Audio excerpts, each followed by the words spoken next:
The following podcast is sponsored by Desert Records, Sam's House, and Glory or Death Records.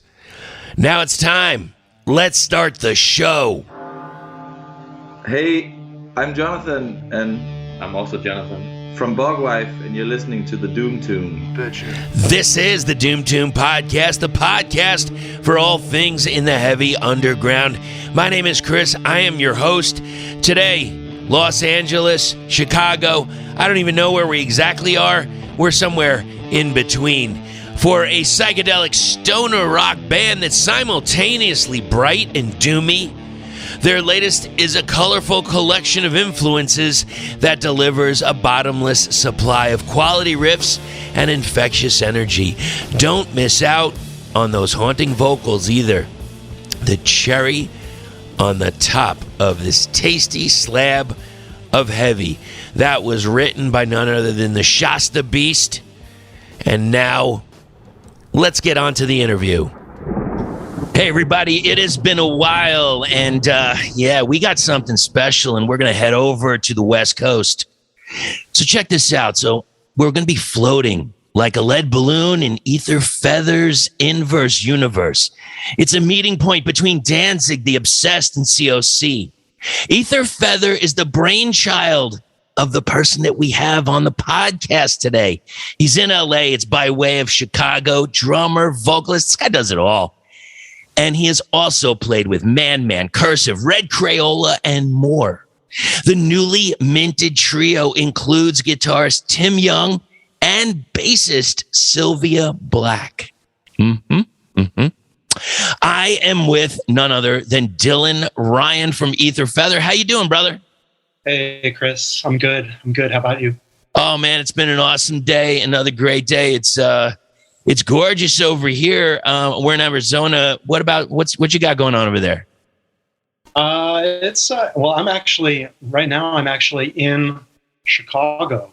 And, I'm so sorry. Oh no.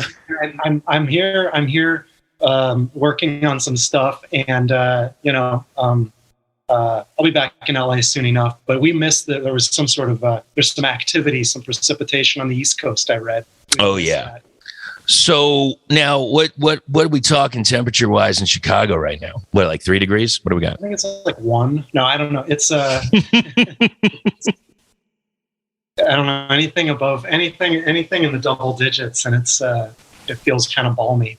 Oh, God bless you, man, and all the fine work that you're doing over there, sir. Okay, so the reason for this discussion, there is a new release, came out January 20th of 2022. It is called There Is No Zero.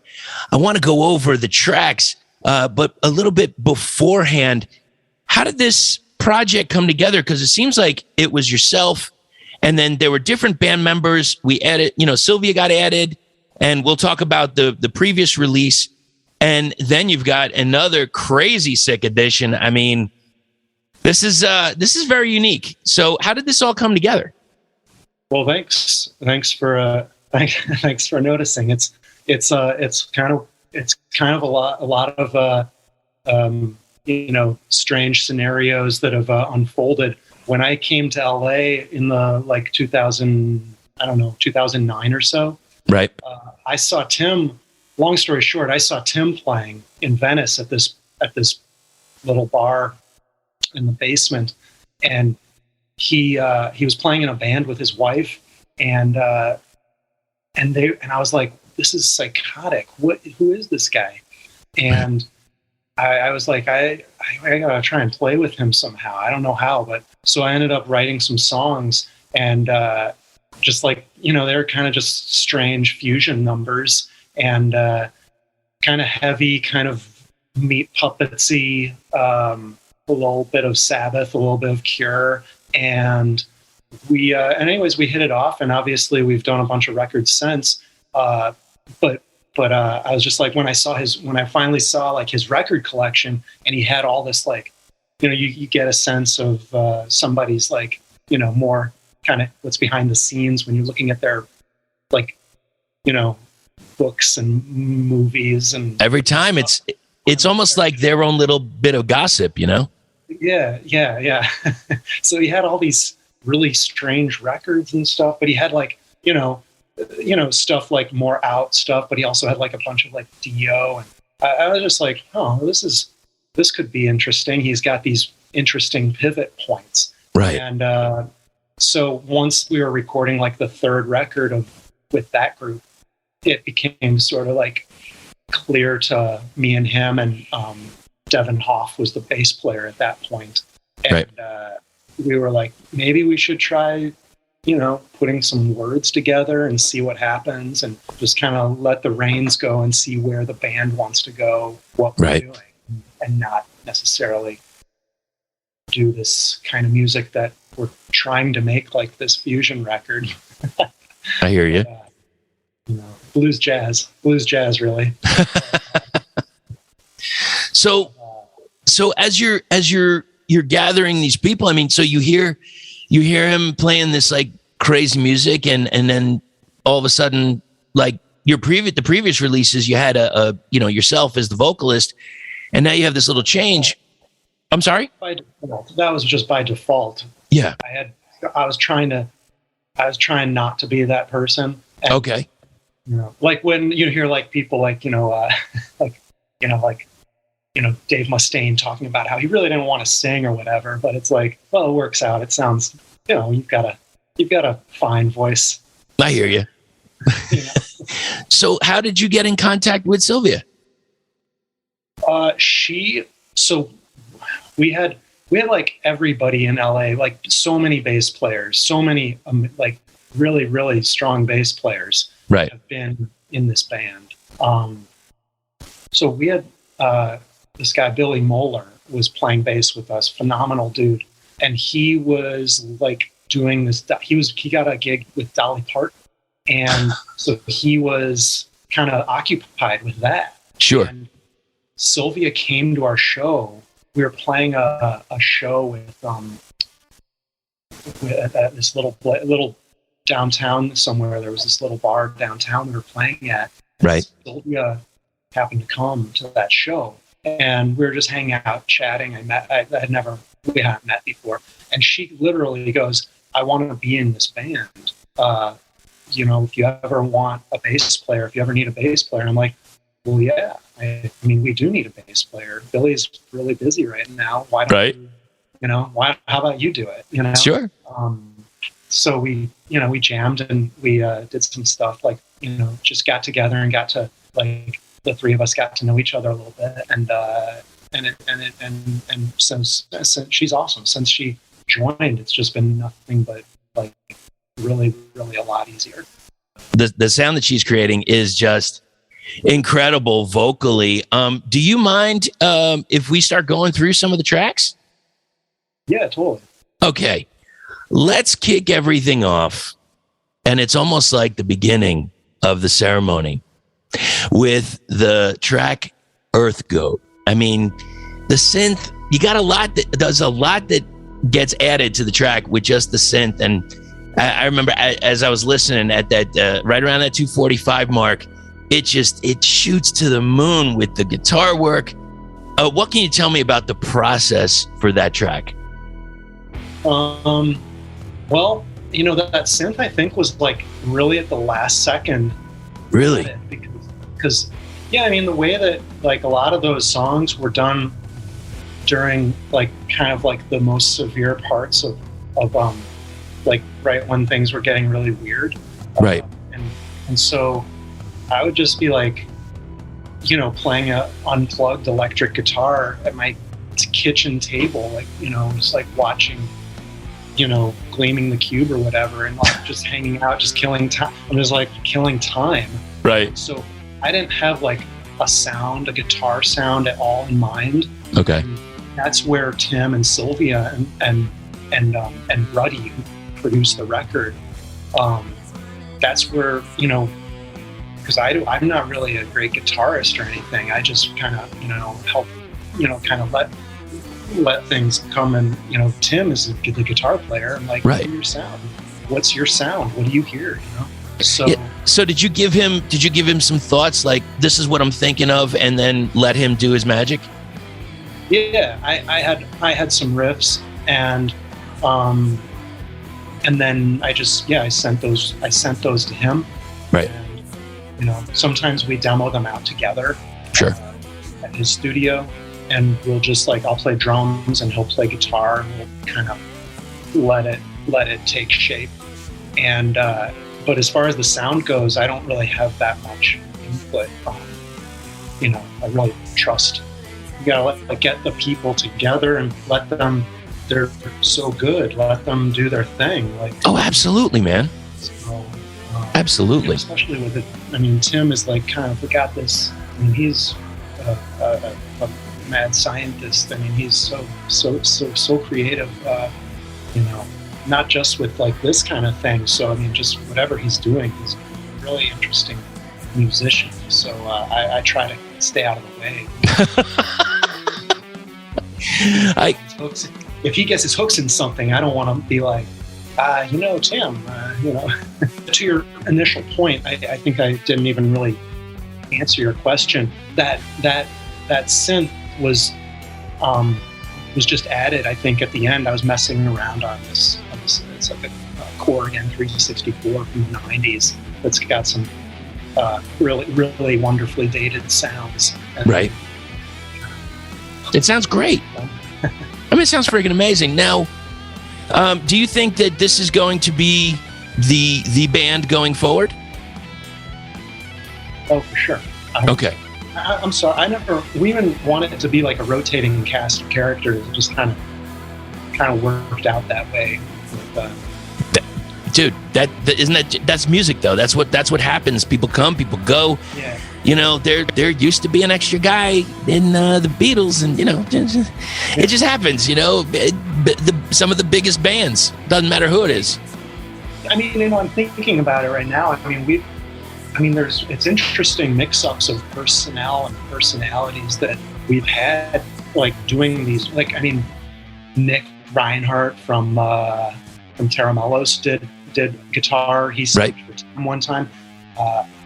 And the same thing. I wasn't going to say all right, Nick, so Tim does it this way. I was like, please do your thing, Right. And thankfully someone recorded some of that because it's so cool. It's just, Nick playing guitar is so cool to see and hear. So, it's kind of interesting because in a piece, you could take either feather to different spaces depending on if somebody needs to fill in or what have you, and it could go off into a whole different animal. For sure. Now, as we move on, we're going to go to track number 2 here, and it's Electric Deity / how do I pronounce this? Concordia 2. Thank you, sir. Oh, thank you. That's how I pronounce it. Then it's the perfect pronunciation for me. I mean, we got some spooky, haunting vocals in it that I really like. At the 140 time, it kind of transforms a little bit for me into this swirling around type of beast. And then even at 240, it changes again. There's a hunt happening. There's this plotting, this chugging. What can you tell me about this track? Yeah, a lot of tracks don't have stories, but this one actually, I was very much at that when kind of this was coming together. I was reading, a lot of, not a lot. I was reading a particular William Burroughs book, right? Exterminator, which is kind of where a lot of the content for this song came together. Sure. And so that's that was kind of the vibe for that one.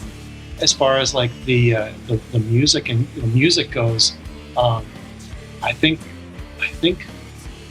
I'm trying to remember those markings. What happens at those points? I guess the bridge on that one is kind of because it was a kind of a shuffle, a shuffle vibe throughout. And give it a little bit more of a little get up and go. Yep. Just a little shot in the ass, Exactly. Yeah. So, just try to keep it moving along without because it's a shorter number until the end is the end. But on the radio edit or the single, we wanted to keep it like as short as possible and make like a really concise song for once. Absolutely. So the outro was meant to be a sort of a separate thing where we could just vibe out. Yeah, and then you got the radio track on its own. Now, you were talking about Burroughs and the lyrics and etc. So, are you who's the main lyrical person for this album? I wrote the words for this record. Really?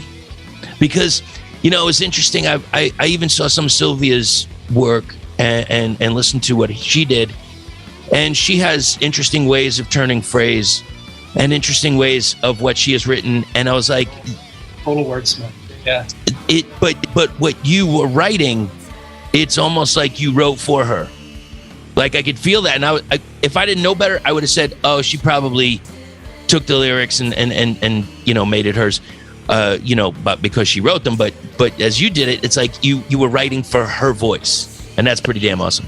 I mean, that's what a real singer will do. I mean, yeah. Make something. She makes things sound good. When she does.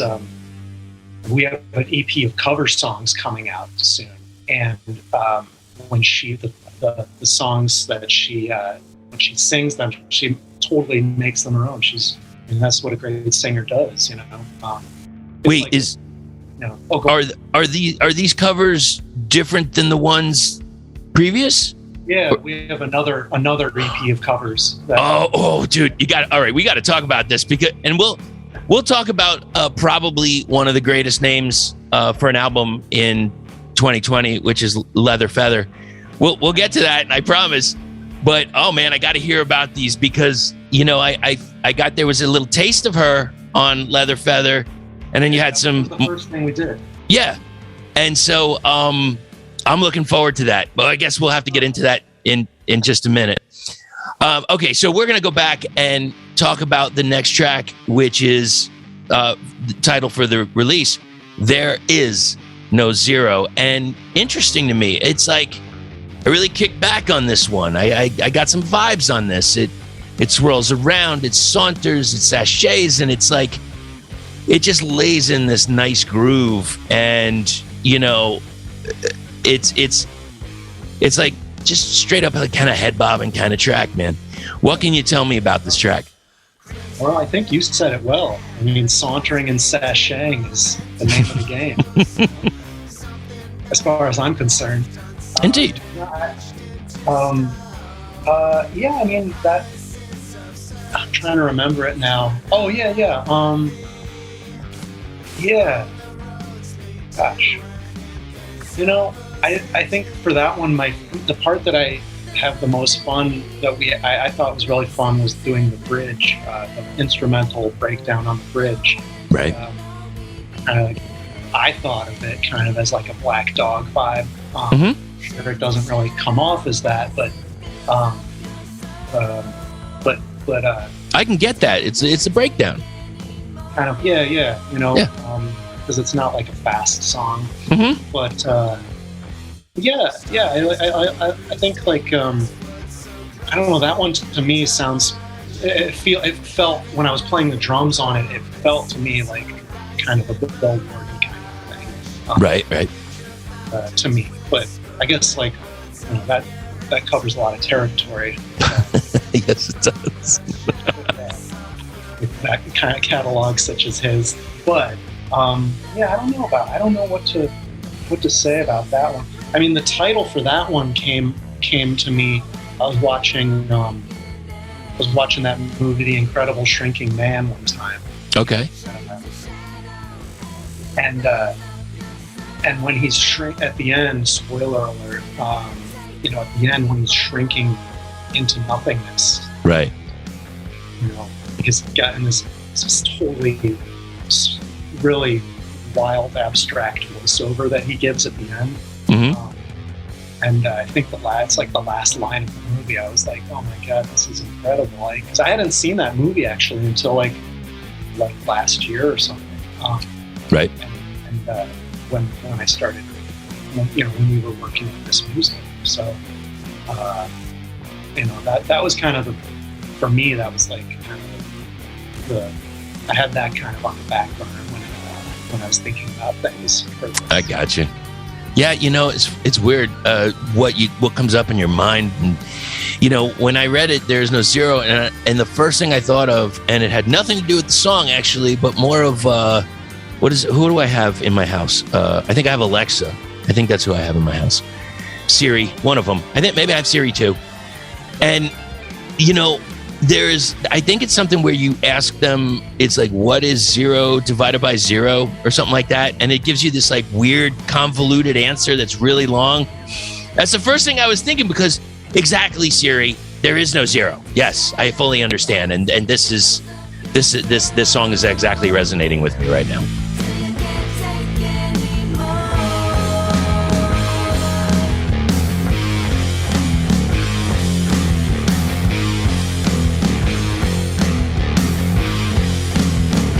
You just sat down, you're grabbing something to eat, and you're like, this just doesn't have enough flavor. Like, maybe I need some like cherry wood smoked sauce. That sounds pretty good. I like that. Maybe fermented orange habaneros and garlic with a blend of vinegars. I think I might have to go full board here with some fiery ferment of Carolina Reapers, habaneros, and garlic. There you go. Handcrafted in Austin, Minnesota, by born and raised local chef S.T. Hastings. It's all natural, vegan, gluten-free, and no added fillers, with an emphasis on sustainability. It's Sam's House. Orders over $50 are shipped free, and there's 10% off link in the show notes. Head over to Sam's House and let them sauce you up. We will get right back into the interview in just a minute, but before we do, we're going to take a little journey and go to Albuquerque, New Mexico for a record label that focuses on desert rock, doom metal, stoner rock, psychedelic rock, heavy metal, and experimental music. Yeah, it's time to enter the desert with Desert Records, with brand new releases from Betty Benedetti, Grim Earth, the Grawl Brothers, the Misery Men, the Angelus, Redbeard Wall, Luo Monero, Sorsha, Dizygote, Book of Worms, Abysm, Doors to Nowhere, The Penitent Man, and Cortege. The list just goes on. And also, the owner of the company will be touring with Red Mesa. That is coming up very, very soon. I know they're going to be hitting my neck of the woods, and I will be checking them out as well. All right, so anyway, I got off track there. Desert Records, desertrecords.us. Check them out and get in that fucking desert already. So if we move forward to the fourth track, which is maybe an interlude or kind of an instrumental, The Artist's Use of the Color Blue, and little guitar, little synth. And I don't know if you're familiar with Pat Metheny or Michael Hedges, but I love both of them. Oh, really? I'm a huge Pat Metheny fan. Yeah, Metheny, I got involved. I think the first album I got was Secret Story. Uh-huh. And then I went back to like Off Ramp and the other ones. And I literally have Off Ramp sitting in the other room right now. My friend just gave it to me, an LP of it. Oh God, it's so freaking good. And Michael Hedges, went way too soon. And Hedges is a weird dude in my eyes. Like, I didn't know who he was or what he was, and I didn't know that I was going to need him in my life later down the road. Hedges, the first time I saw his CD, this is a strange story, but I used to work with a liquor distributor, and I was cleaning out somebody's storage locker for this company called Stolichnaya or Stoli Vodka. And they had a lot of jazz stuff in there. And one of them was a Michael Hedges CD. I was like, I don't know, is this any good? Who knows? I'll grab that one. And when I got home, especially one of the songs that really got me, and it was kind of like just a bass and some I don't even know, but it was called Root Witch, and it's such a great freaking tune. It's so quick. It's under 3 minutes, and you know, sometimes he'll put a one track on there where he kind of sings and stuff, and I don't know most of his that's Windham Hill, right? Yeah, that was a Windham Hill release, and it was just incredible. I'll check it out. You know who I got into equally recently in that kind of world is Ralph Towner. He is just another guitar player, right? Really interesting guitar player. He got this song on the.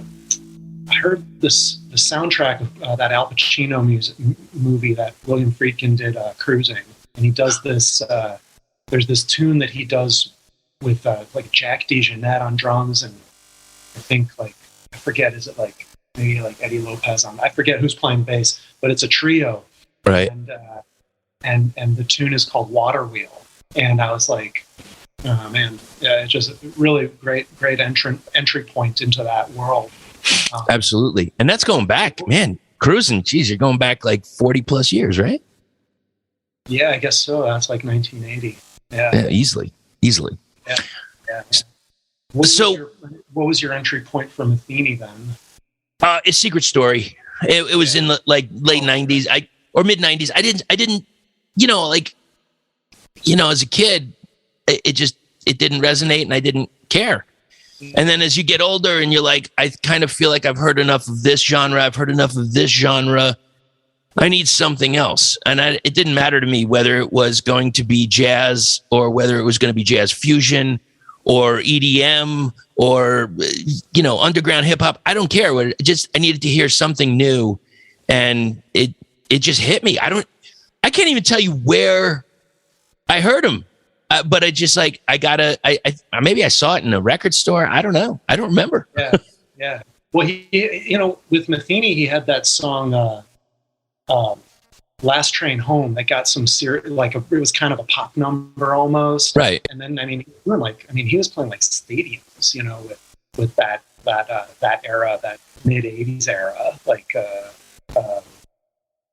Still Life Talking and stuff like that. Yep. That is straight up stadiums.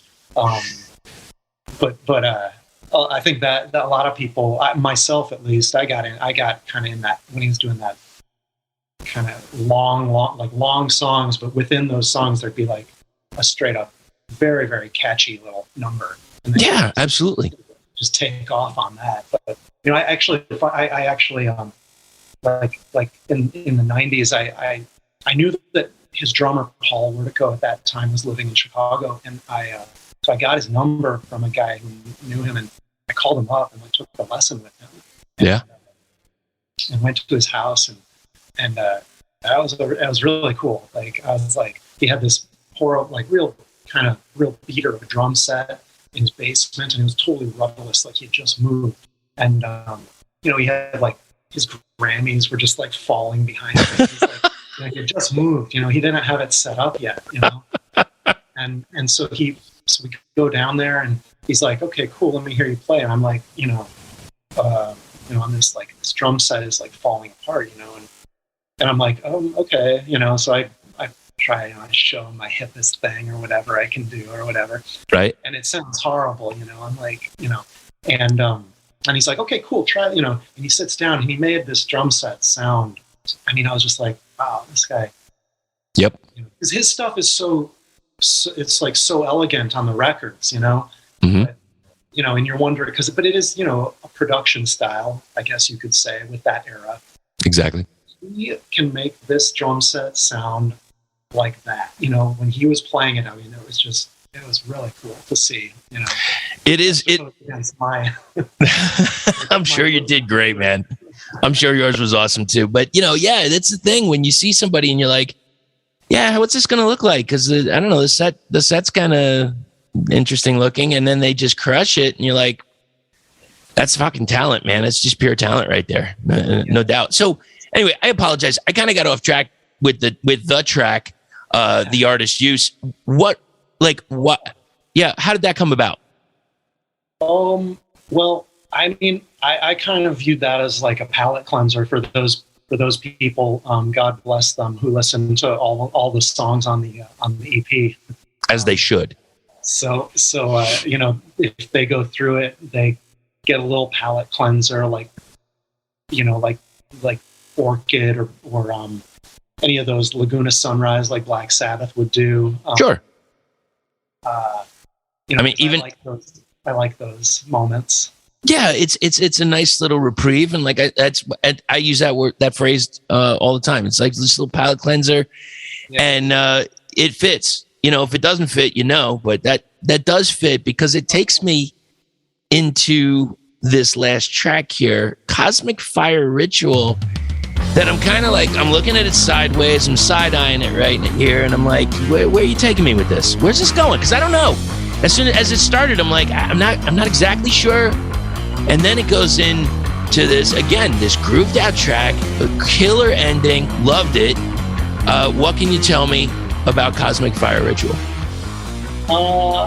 I remember I was talking to my brother on the phone, and I was walking around playing the guitar, like a strap, my strap on, so I was mobile, I was walking around my living room, just noodling while I was talking to my brother.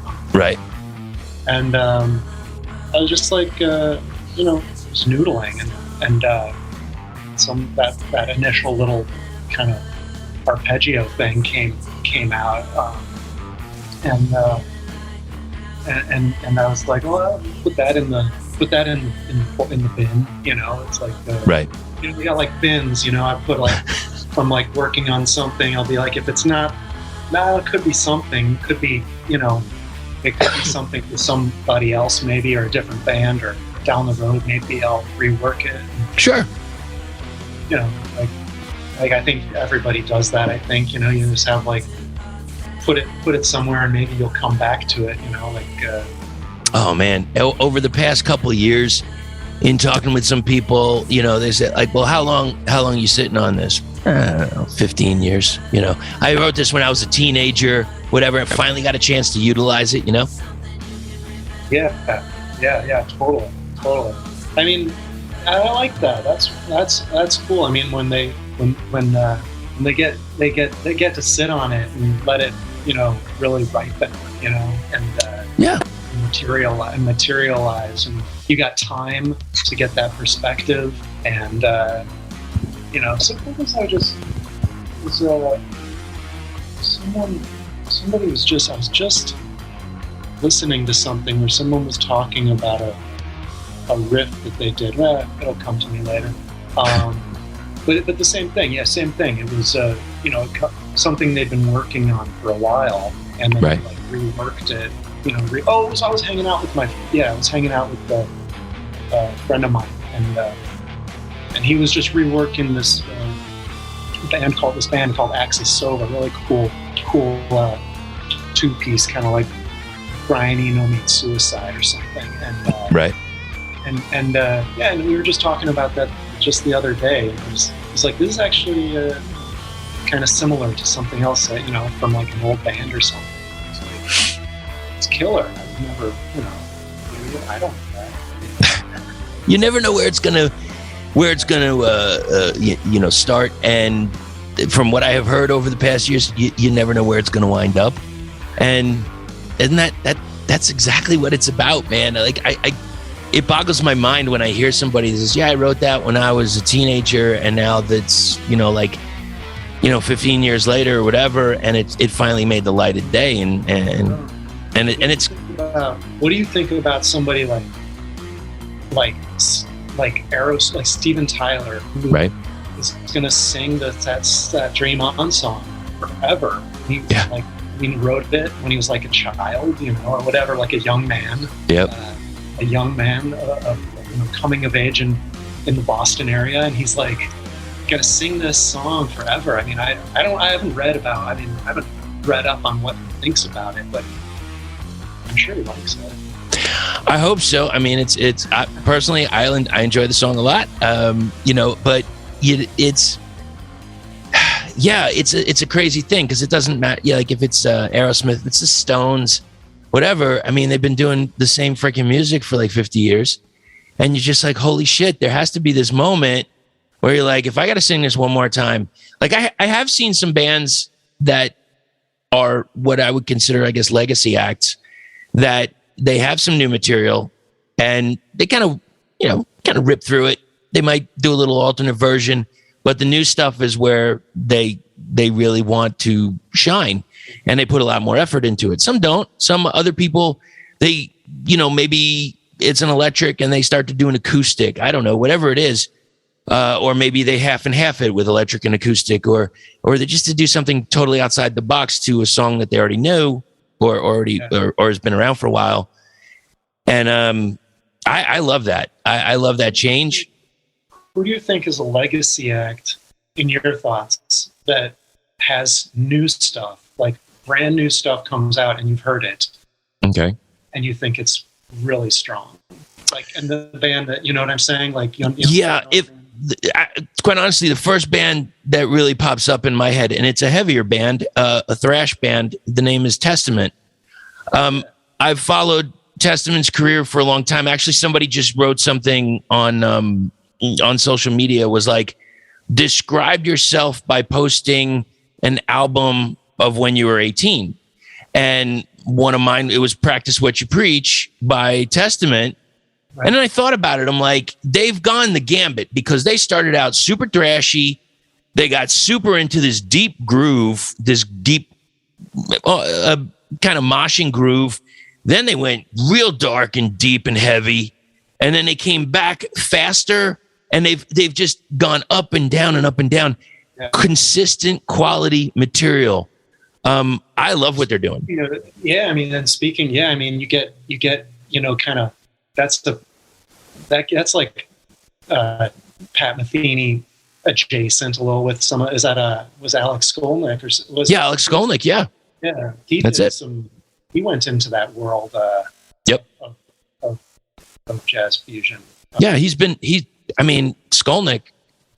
At the time when everything first started, you're like, yeah, this guy's good, man. I don't know what I like about him. I barely know how to, play anything, but I know I like it. And then over the years, you're like, this guy's really freaking accomplished, man. He knows his shit.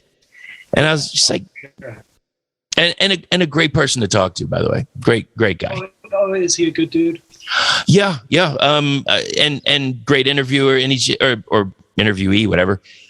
He just lays it down and no pretenses, no horse shit, which is always a great thing. Okay, so let's see. So we got Cosmic Fire Ritual down, and we talked about some of the other members. And before we go into this next piece, I have to ask you, how do you feel about cutting back on your vocal responsibility? I love it. I'm so happy not to do it. It's the best thing in the world.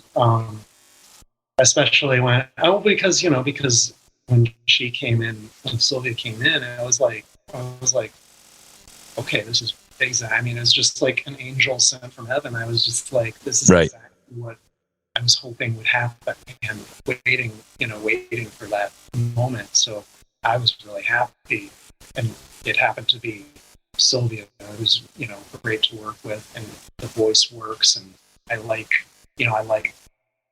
don't have to explain what I'm hearing, or Tim, we don't have to talk too much, so. Right. You're vibing. So I'm happy. Yeah, exactly. I'm happy not to be doing that. But I like to kick in, me and Tim to kick in on some harmonies, and right. Get it get mamas and the papas on it. Right on, man. I like that. So we have to talk because you mentioned something earlier, and like I said, this leather feather thing, I love the name. Nice nod to the new wave of British heavy metal. We got some covers from Priest and Sabbath and Maiden and UFO. What was the impetus for that, and what is going to be the next few tracks? The name came first. Honestly, I was doing a gig with a friend of mine, literally 10 years, in I think I still lived in Chicago. This was probably like 2008 or something. And Right. I had been toying around with the name Ether Feather, and she got it wrong. She misnomer, and she was like, "Oh yeah, what are you doing, Leather Feather or something?" And I was like, "That's a great idea for a something or other." So I put it on the back burner, and Right. finally used it like a decade later. Yeah, it does kind of have a nice little, it's like shades of Priest. Well, yeah. I mean, dude, you're talking the new wave of British heavy metal, and like at that time, it's like you get on stage. What do you got? You're wearing leather. I mean, I thought that's exactly what it was. It's exactly what it should be. Yeah. I mean, you have a show called. Don't you have a show or something? Or is it? I thought I saw something. A radio show? Yeah, or something I saw. Maybe it was a mix or something. Oh, I forget. great. That's a great question. I have no idea. I mean, I know I do the Doom Tomb. Maybe I do something else and I'm not aware of it. Is parallel universe? I don't know. Look, hey, we're in 2022 and there's a lot of crazy stuff that's gone on in the past 2 years. I wouldn't doubt it if there's another me somewhere doing something else. I'm not putting that out of the ether, so to speak. Yeah. But I'm just saying, just throwing it out there. I'm fully for it.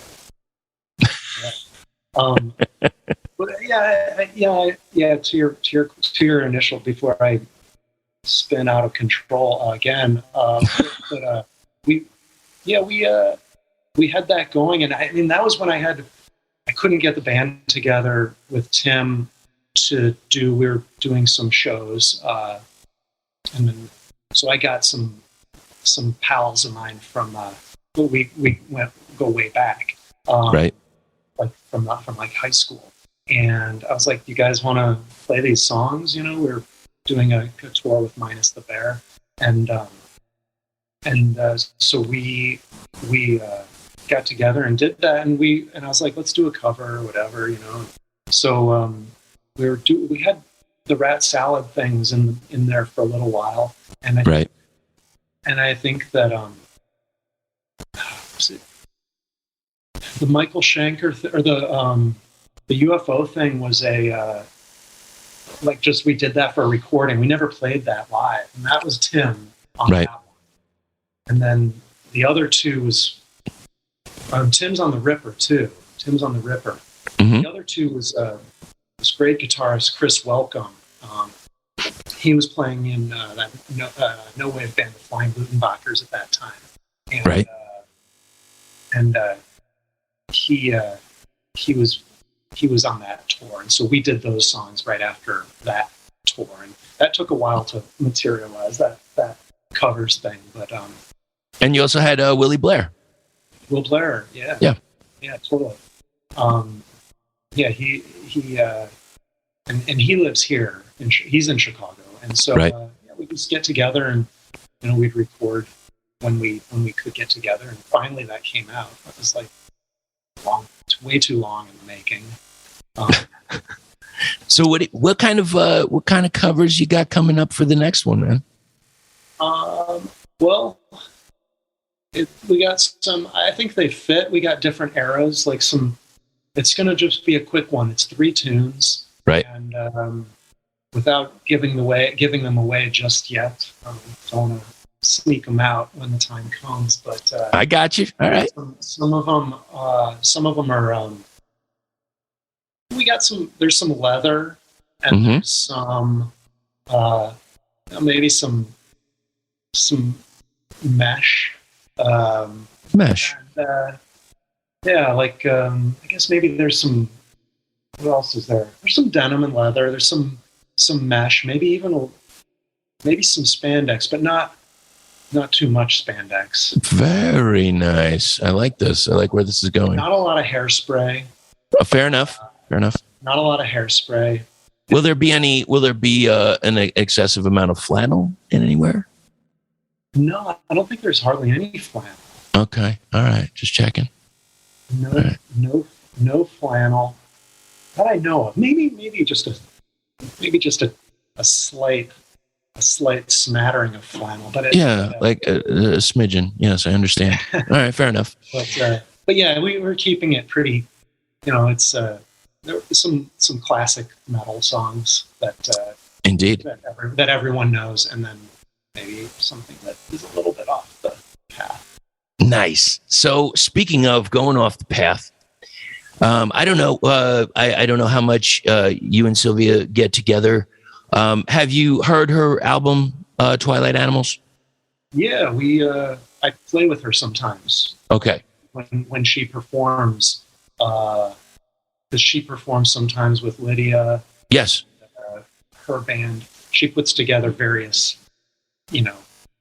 different like instrumentations, and I've played with her on vibes and on drums and, right. And percussion. So she likes to mix it up. She's always mixing it up.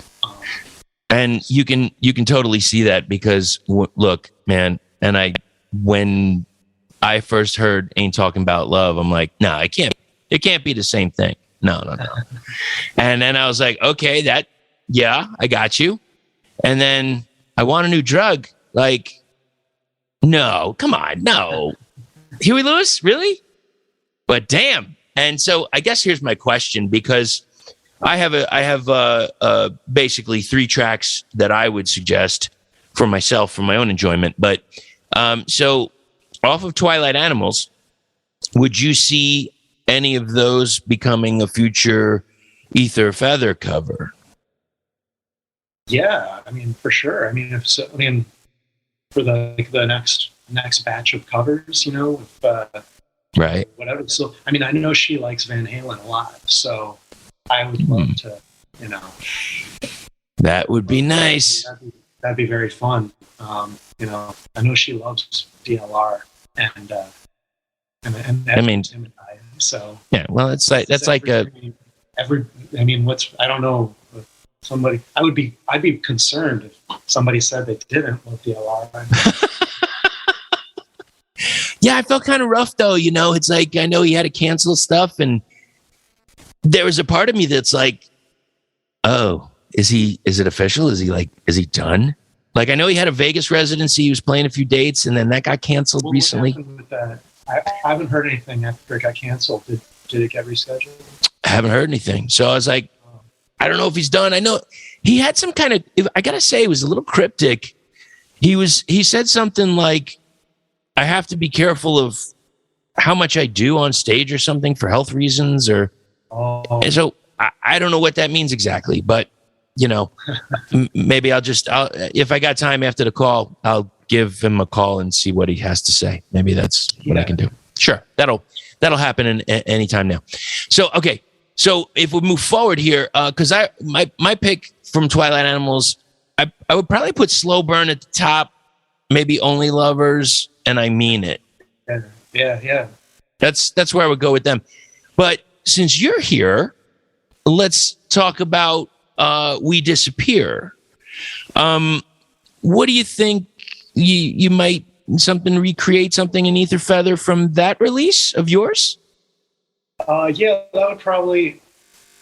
Well, the funny thing about it is that it's Tim on guitar on that, so right? It's very similar already. Yeah, it's pretty close. That's why I'm asking. I guess the one I like the most probably is the Subtle Negotiations. Okay. That song, Tim came up with that. There's like a little trill on the guitar that Tim does. Yeah. Nice little catchy hook that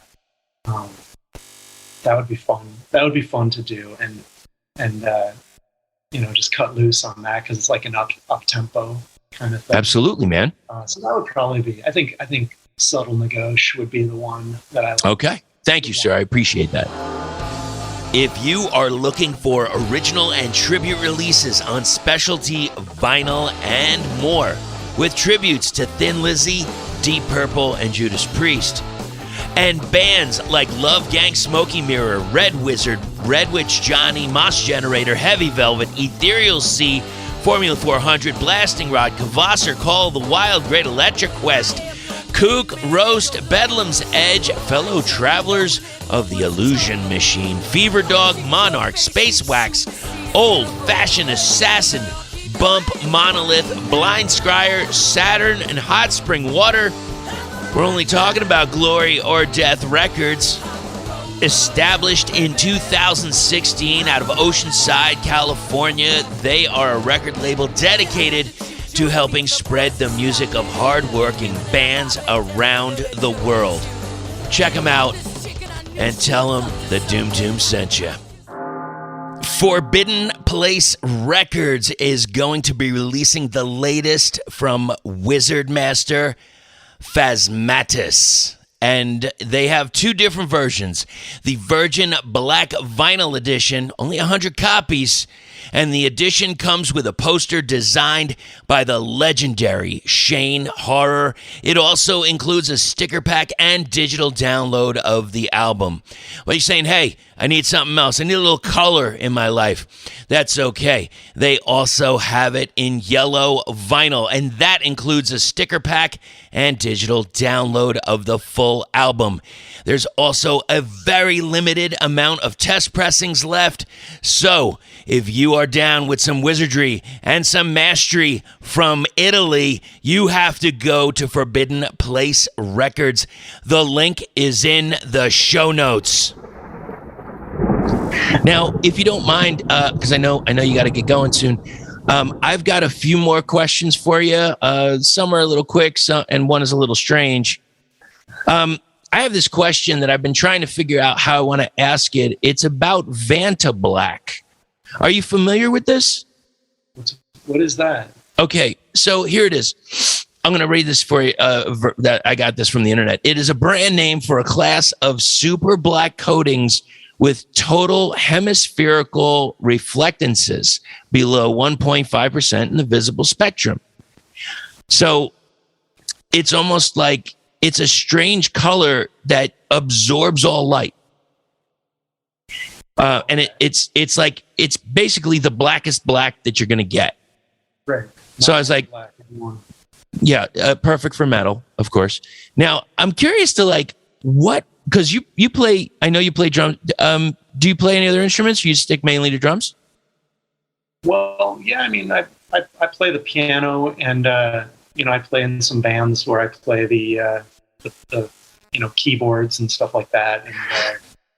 And then in, sometimes in Man, we rotate a little bit. Right.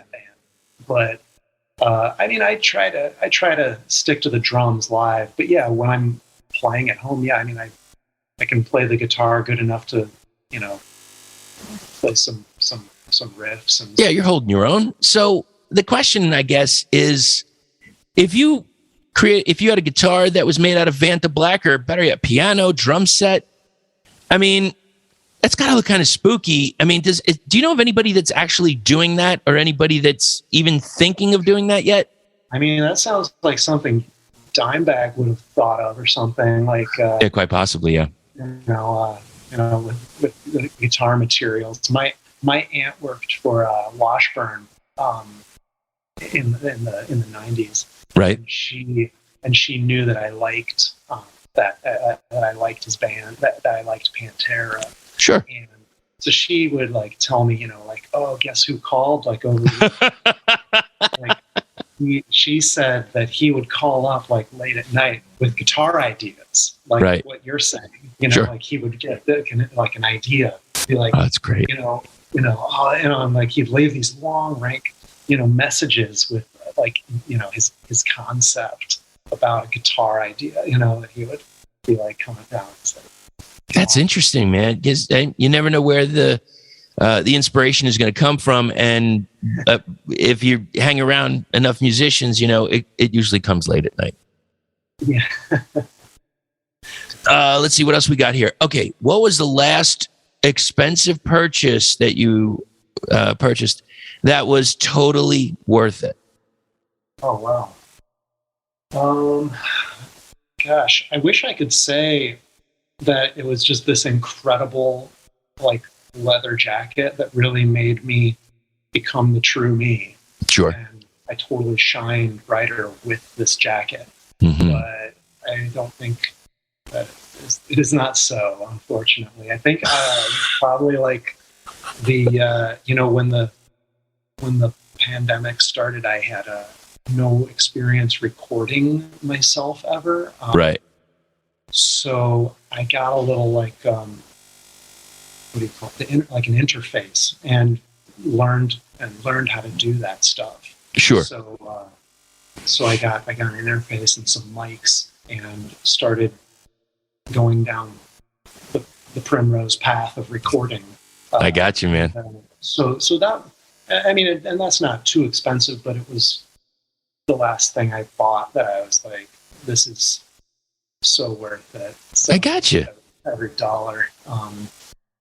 But yeah, so I guess that'd be that interface. Okay.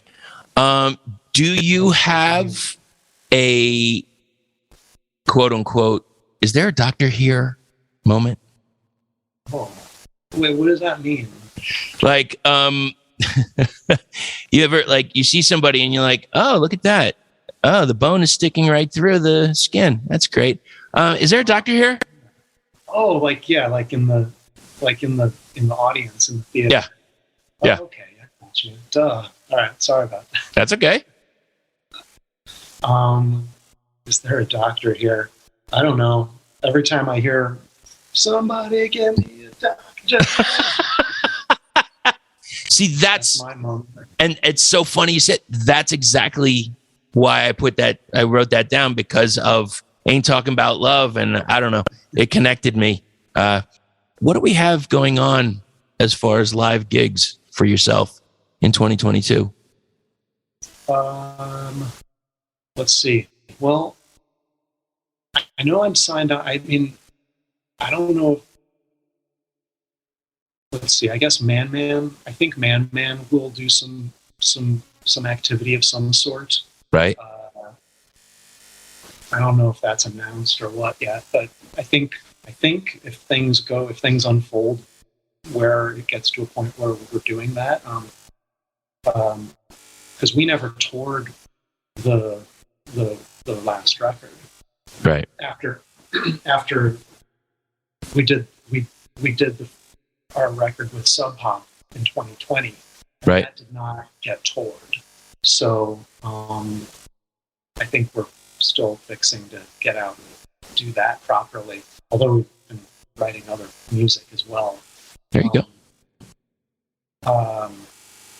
Otherwise, there's there's some one-offs with some other bands that I work with from time to time. Okay. That not like heavy touring, more like just one-offs here. One-off gigs. Yeah, that's for me. I think that's about it. I mean, Ether Feather will be in the spring and summer. I hope to be able to properly do it up for this music. But I guess I'm just like I'm kind of just waiting for like the green light from get enough people going where we can sure. Now, do you think you'll be doing more East Coast, West Coast, across the sea? Yeah, right. Hopefully, yeah. We are loved in Belgium and in Italy. No, we'll probably just be. I think most realistic would be a West Coast run for Ether Feather would be like and maybe as Texas. Right on. Sylvia's I think she's got some family in Texas. Right. I know she's spent some time there, so she knows the city. She knows Austin pretty good. So yeah, maybe like a little like West Coast and a little bit like in there. Sure. I've got my brothers in New Mexico, so we could maybe do a little L shape there. There's a great spot, the launch pad. I would go there in New Mexico, and yeah. Of course, you can always come to Arizona. There's plenty of spots here, and we'd love to have you here. Yeah, I like Arizona. Where was it? I was in Phoenix. Yeah, that's when I was there. That's where I'm here right now. You're in Phoenix, yeah. Yeah. Yeah. So yeah, I mean, we've had some good times. Good times. Tucson's good too. I like that. That's a fun city too. Oh yeah. What's the relationship like for Tucson and Phoenix? Like, is there like any like camaraderie or rivalry, or what's the deal there? No rivalry. I have yet to see any beef with anybody out here regarding different areas. Obviously with pandemic situations, things have changed regarding what regulations are and what they aren't. And but so far, there's been several places in the what I would say Maricopa County, like Phoenix and Tempe and Mesa and Scottsdale, and they've been having shows. And there's been shows down in the Tucson area and Yuma and Prescott and several places. So there's more than enough spaces to play gigs. Yeah. I think actually I'm signed on for something in I'm playing I think in Tucson in early April. I think I'm supposed to. I think if the gig happens, that'll be fun. That'll be nice. With what band? I'll be joining a band called Holloways, right. And that I've played off and on with for like the last 10 years. Right on, man. Just kind of far out stuff. Yeah. Drum centric stuff. It's just drums and bass and whatever Jim concocts. He's the quarterback of that thing. So there you go. He's always mixing it up. So I'm just like, is it cool if I just like vibe out? Can I just like turn on the faucet and just cruise with you? Whatever, what are you up to on this one? What are you up to on the he's always changing it up. So but yeah, that'll be fun. Yeah, Tucson I think is where he said if he still wants me to do it. Yeah, there's a couple places. There's the Rialto, there's the 191 Tool, there's the Edge. There's like a hotel there that's like an old timey hotel, like kind of like, oh man. You know what? Honestly, Congress, is that a place? Oh, Club Congress. Yeah. Okay, it's like right next to that. Yeah. Okay. Yep. Okay, I got you. Yeah, I just go there if there's somebody that either wants to do an interview or wants to talk or whatever. Otherwise, I usually kind of stay in this area. But yeah, man, there's a lot of places in Tucson. What's the deal with Phoenix? Wasn't there was like a bunch of metal bands moving there back in the day? Is there still is that a thing? Yeah, I mean, like Fight and Megadeth and like Sepultura and stuff like that. I just remember being like, oh, they're all like Phoenix. What's the scene like? It was probably definitely before I was here. I moved here in 2016, and yeah, you heard it. Whether it was like even Flotsam and Jetsam, and I mean, I know there's other bands. I'm trying to think of them. Like Gate Creepers out, kind of sort of based out here. Spirit Adrift, kind of based out here, and several others. But I don't know, man. Is it maybe the heat? I have no idea. I don't know why people are here. I mean, I like it here. I came from Florida and New York, and when I was in Florida and moved down there, it was a big death metal scene, like straight up.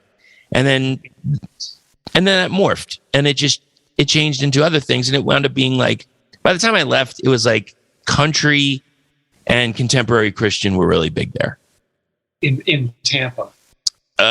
Yeah, well, Tampa, pretty much just Florida, like Tampa, West Coast. I was on East Coast, and it was like a lot. It's crazy because I see so many shows here, and there's so many bands that can play that come through here. And when it was Florida, if like just say you have a band that you like, and you'd see 10 of them here, you might see one in Florida. They don't always come down to South Florida. So people are really appreciative when you get down there. Oh, for sure. Yeah. Yeah.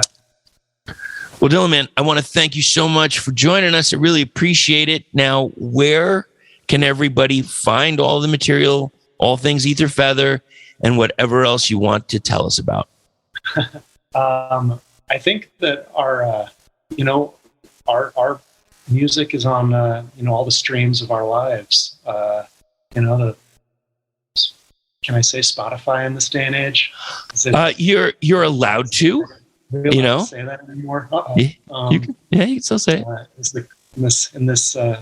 This weekend, it's hot. Spotify's in some hot water this weekend. Indeed, they are.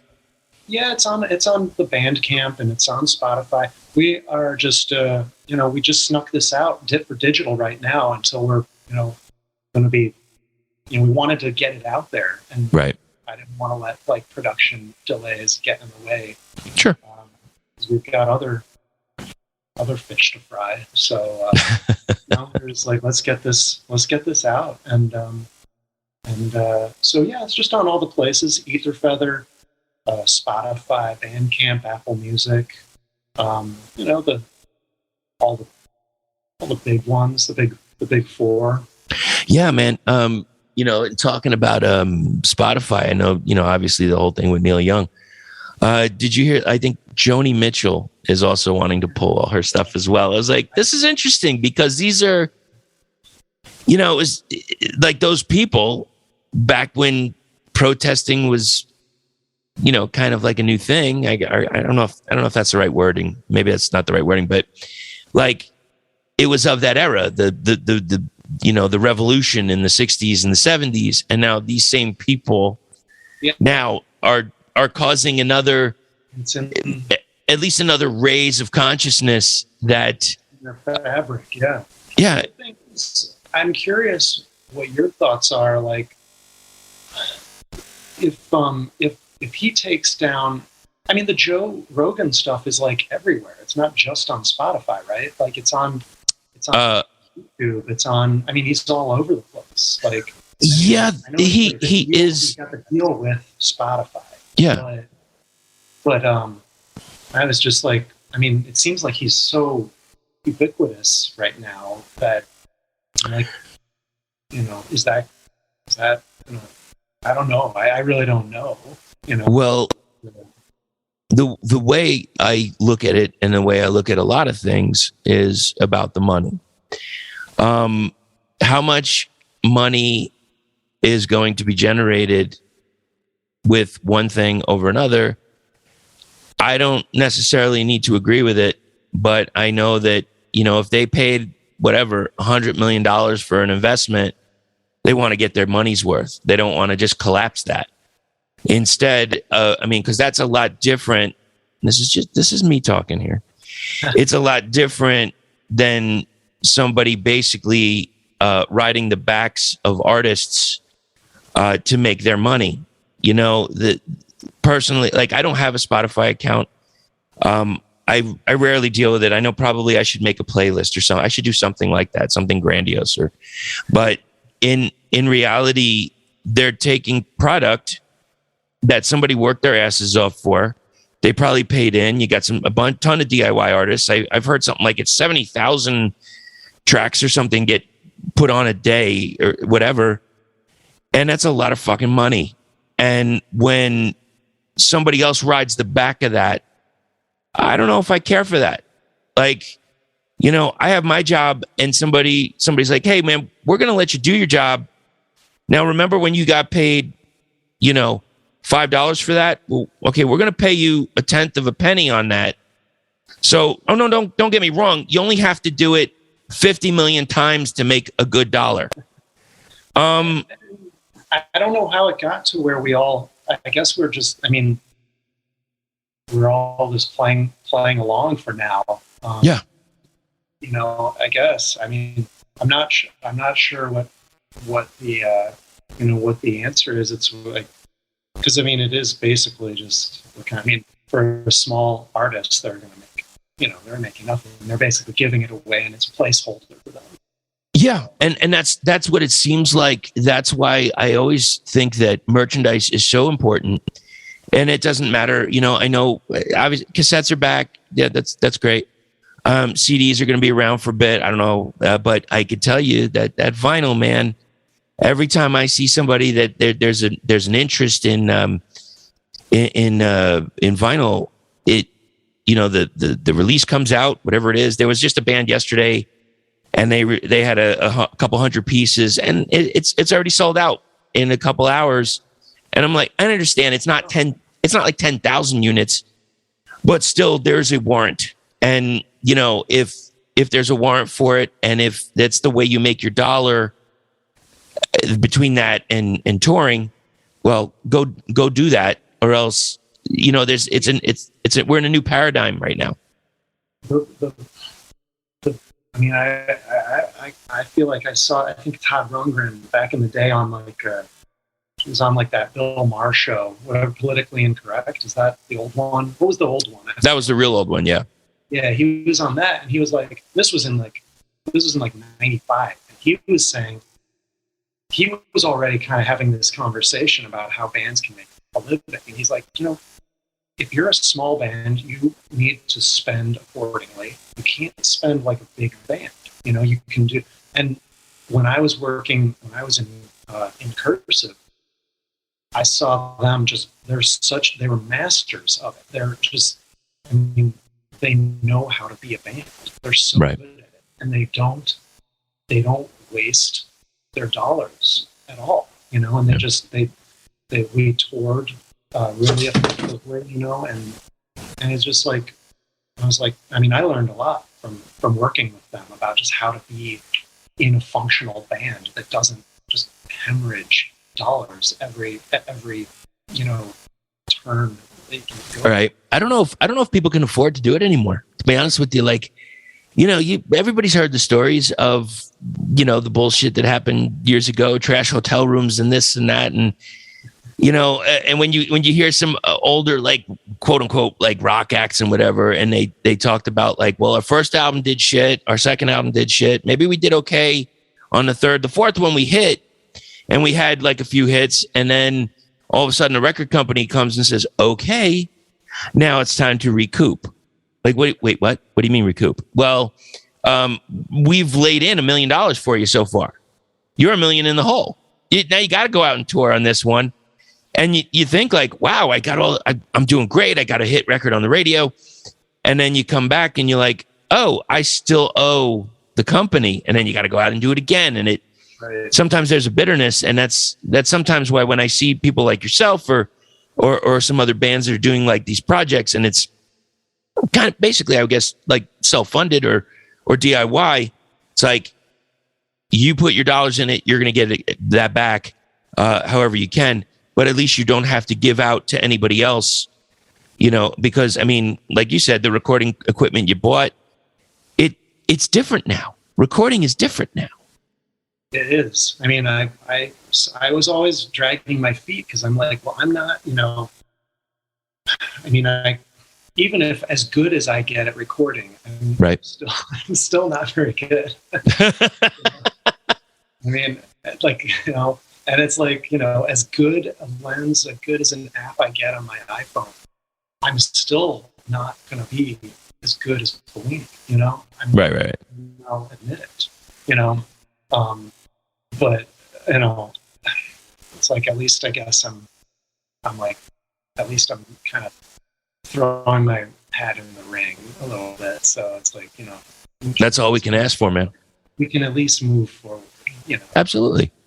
Well, Dylan, again, thank you very much. And hopefully we'll get to talk again very soon, maybe when the covers come out. Oh, definitely. Yeah, for sure. I'd love to. Yeah. All right, right on, brother. I appreciate it. You take care, and we'll talk to you very soon. Appreciate it. Thank you so much, Dylan, for your time. Greatly appreciated. The band is Ether Feather, and the latest release is There Is No Zero. Hope to get them back on sometime soon when this couple of tracks of covers comes out. I'm interested to see what they're going to be. And now, let's play a track off of their latest release. The first track, this is the one that got me hooked on them. This is Earth Goat.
Thank you so much for hanging out towards the end. It's doomtombpodcast@gmail.com. That is how to reach us. You got a question, a comment, a suggestion, an idea, something rattle around in your head? I don't know. Let me know. You got a picture? Send it. Whatever it is, I want to see what you got. Also, craniumradio.com. I've got a show 6 to 9 p.m. Eastern Standard Time each and every Sunday. We even have a chat room. You can get in there. You can send stuff over there as well. I'm looking for information. That's the point I'm trying to get across. All right, thanks, everybody. Take care of yourselves. Keep getting out to those shows. Buy that band merch. And don't forget that Planet Mammoth has a show coming up February 26th, Yucca Tap Room, Tempe, Arizona. 6 incredible bands. That's right. We got some locals with the band Grail, an old-fashioned assassin. OFA is going to be on a different level. You will know why when you are at the show. And also, this is in conjunction with Glory or Death Records. So we are going to have some of those artists as well, such as Formula 400, Great Electric Quest, Kvassar. It's going to be a thriller, a killer, something about Manila envelopes, whatever it is. Either way, you got to get there. Yucca Tap Room, February 26th, 2022. Yeah. It's going to be a barn burner. We're going to burn the barns. What do they say? What did Def Leppard say? Woohoo! Down to the ground. Yeah. And then he laughed at All right. Enough of this noise. We'll talk to you all soon. Take care of yourselves. And don't forget to stay heavy.